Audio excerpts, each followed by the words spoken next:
रामू को काम में लीव मिलता है। उसे गांव को जाने का मन लगा। उसे अपनी दादाजी के घर याद आती है। बहुत साल हो गया दादाजी के घर को जाकर एक बार जाकर आता हूँ। अगले दिन वह उसे गांव में पहुंचा। घर बहुत पुराना था।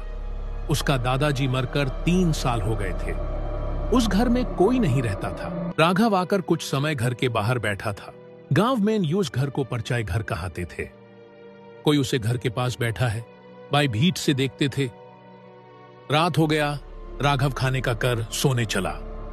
राघव को नया जागा था, इसलिए नींद नहीं आती थी। एक घर कितना पुराना हो गया है, कोई नहीं है ना, इसलिए कहकर सोने चला। घर में कुछ साउंड आया। घर में मैं अकेला हूं, ये क्या साउंड आ रहा है? उसके बारे में ज्यादा नहीं सोचता है, सो गया।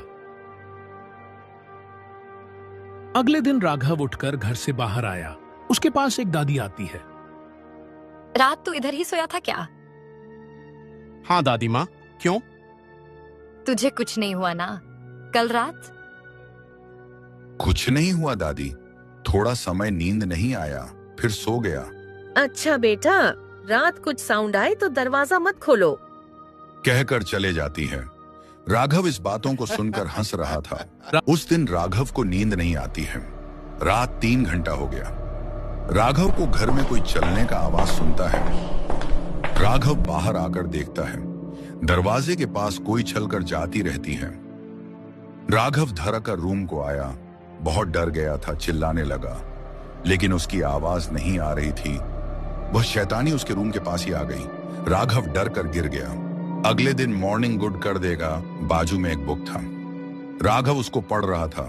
इसमें लिखा था, घर खाली है, फिर तो छाया मेरे पास जी रहा है, मैं उसका भाग हूं। इसके नीचे दादाजी का सही और दिनांक। उधारिक दादाजी मृत्यु के बाद की तारीख थी। दिनांक ऐसा है, दादाजी की मृत्यु दूसरा दिन ही हुआ था। उससे कल दादी बोले सो बात याद आ गया। इधर कुछ गड़बड़ है, मैं गांव चलता हूँ। सो बैग लेकर निकला, तब करंट चल गया। उसे तब विचित्र ध्वनि सुनता है। उसके सामने शैतानी आ गई। अगले दिन लोगों आकर देखते हैं, उस घर के पास कोई नहीं था। इस दिन तक को ही नहीं किराया लिया है उस घर को।